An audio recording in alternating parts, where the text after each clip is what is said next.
So folks, welcome back from after a long hiatus to Frew's Woodturning. So we were turning driftwood from Skipness Beach. This is another piece from the same walnut tree that we found on the beach. This is a Burr. One of the reasons we haven't done a follow-up since then is because I got this piece of wood, but it was too big for the old lathe that we had, which was a lumberjack lathe, which was decent, but it wasn't man enough to deal with this sort of size. Also, if you look back to our previous videos, you'll find that there were people pointing out that it was shaking too much, and it was. And I was about to start doing this in the old lathe when I realised that is the problem. So we have since then upgraded to this little baby, which is known as a Charnwood 1420, and it is just the dog's bollocks, the bee's knees, all of these things. Now the beauty of this is three great benefits. One, it's digital and it's got a variable speed, so I can take it right down to very slow, which means it doesn't shake about. I can do forward and back, which means I can get a much smoother finish on the inside. And I've also bought now the clamps that allow me to work to hold it in position, so that I can then get a much smoother finish. So this is the piece of wood that we've done. I've then, because it's a Burr, it was full of holes, so I've then filled it with resin. I've started work on it, as you can see, and it's starting to take shape beautifully. So over the next wee while I'm going to work on it and hopefully end up with a beautiful bowl, and we will see you later.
Okay, so this is starting to look amazing.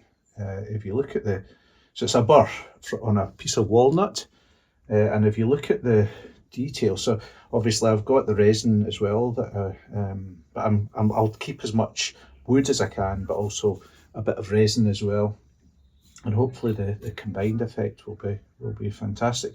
The wood, I couldn't be happier with the wood, so I will crack on.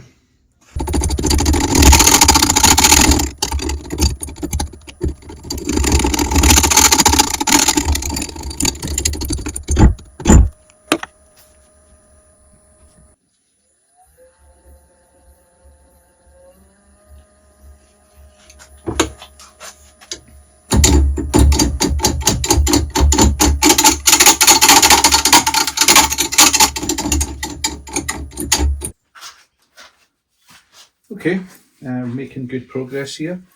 I've done, as well as using the chisels, I've also been doing a little bit of sanding just to try and get an idea, and then just to see how this is looking. But it's looking fantastic. If you look at the grain that's coming up from the Burr, that's exactly what I was hoping for. And then the blue of the resin is looking good as well. So I will keep working, and you can see I've been working on my, if wood turning doesn't turn out, I can always get a job as Methuselah in a film. Anyway, next is a bigger thought process is how to come in to create the bowl whilst maximising the. I always want to maximise the wood, so hence why I've gone for this shape. I want to get as much wood as possible and as big a bowl as possible. My next one is to use the shape of the wood to get the best effect, and that'll be a mixture of the detail in the burr and the wood, but also the resin, which is always an interesting added factor. So I will go back in and we'll see you on the other side. Okay, so I've decided it's time to put on the proper protective gear, which probably I should do all the time, but anyway, it just gets a wee bit messy as you start going in at the side here, especially with the resin. The resin can be quite brutally sharp, so here we go.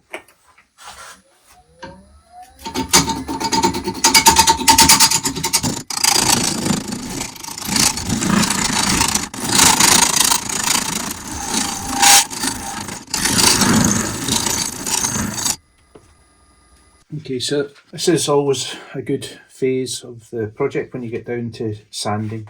It shows you've got the overall shape. So I'm doing the outside first, trying to get a shape. You'll notice it's slightly odd, but it's always because I like to maximise the amount of wood. I don't like to lose wood wherever I can. So anyway, you can see the detail is starting to come out beautifully. So I'm now going to sand, to get rid of imperfections and rough bits, but also to slowly but surely get it really smooth. And eventually it will get so that the resin is back to almost being glass-like. So here we go.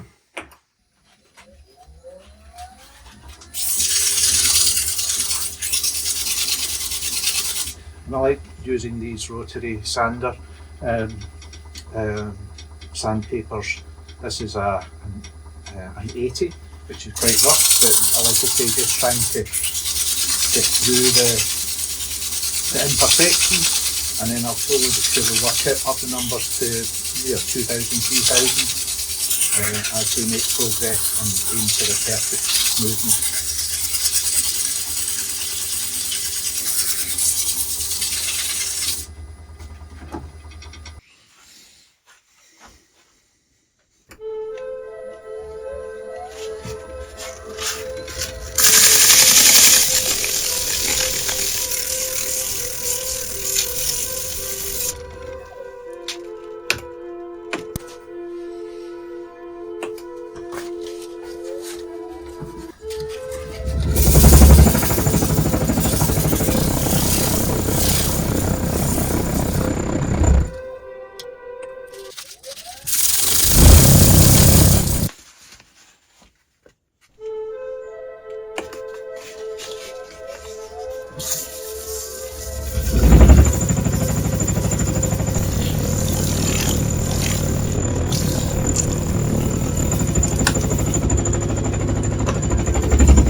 Okay, so we've reached a great stage. I've really got the outside looking very, very good in my opinion, humble opinion. But this is only halfway there. So next stage, this is a heavy beast, but once on the road, I need to start taking out the inside of the bowl. This could go terribly wrong because it's quite fragile, but this is what we'll be doing next, and I will film it and we'll see how much of it survives. Fingers crossed.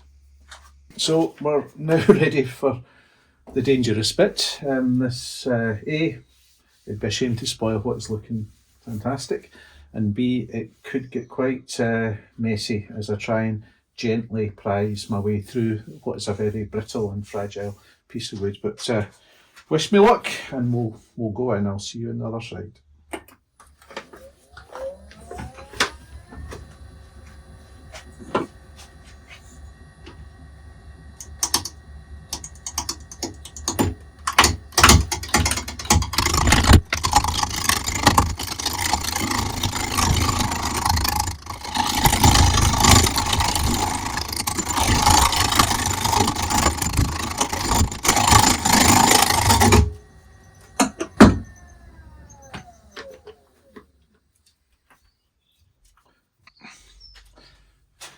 So far so good. I've made a wee bit of progress. What I'm finding is the wood on the inside is actually quite soft, so I'm just going to have to work with it. That's always my mantra, is let the wood dictate the shape rather than aiming for a perfect shape and finding that the wood won't accommodate it. So I'll keep working away. It's hard enough on the outside, so I'm guessing I will eventually hit solidity the deeper I go in. But yeah, wish me luck.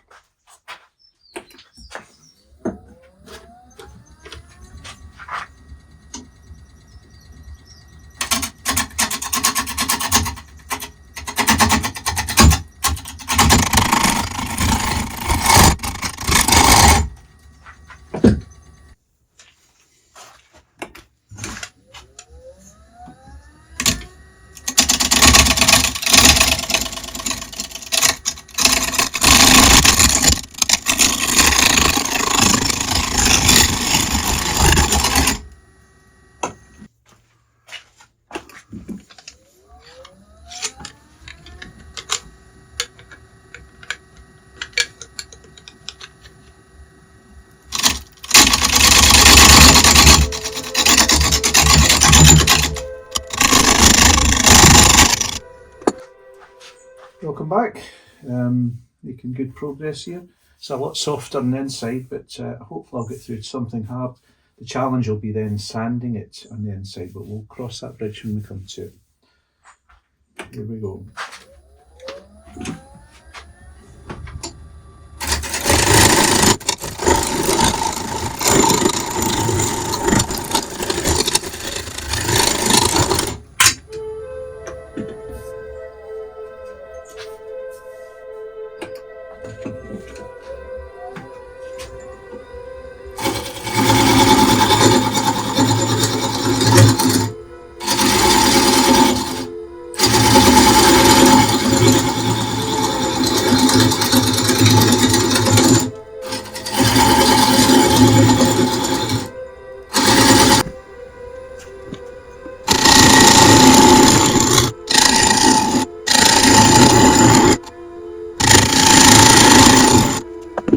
Right, making good progress here. It's looking good. It's always much more difficult to do the inside of a bowl, because especially if you go for a rough edge like I like to, because it's quite dangerous when you're trying to sand in about here.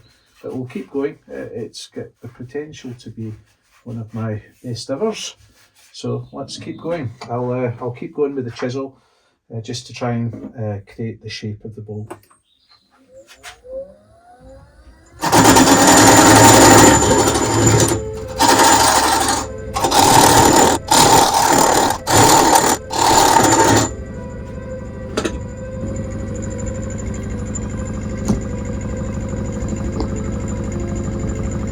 It's a nice stage. We're starting to sand again. It's like I say, I really don't like this bit where I'm going in here. I've trapped my fingers before, so hopefully this won't be a blooper for the cameras.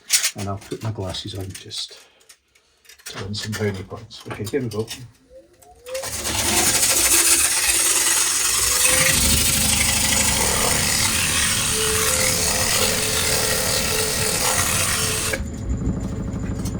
Yeah. Didn't quite take my fingers off, but uncomfortable. But we keep going. I'll go in reverse.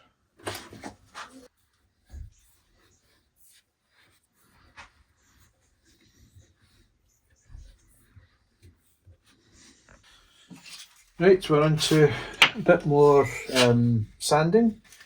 As I say, I like the belt sander stuff. This is at 100. I'm going in the inside. I don't enjoy this bit, but hey ho. So here we go.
Test laid plans, mice and men, this was in here. This broke off, so we're just going to have to come up with a plan B, which is the life of a wood turner. Okay, I'll let you know what plan B is in a moment. So going through my variety of different sanding tools, we start with the Dremel, which didn't work very well. Also this little device, which also just wasn't quite the right shape. But then this is working perfectly, so we'll just work away at it.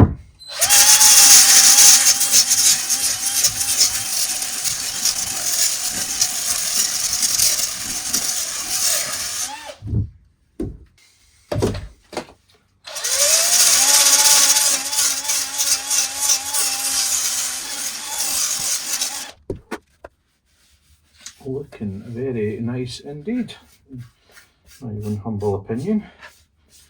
Now we move on to the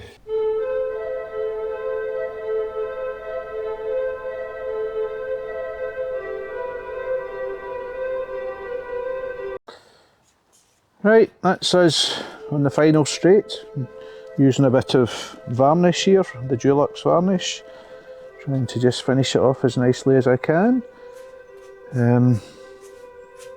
It's a burr, a walnut burr.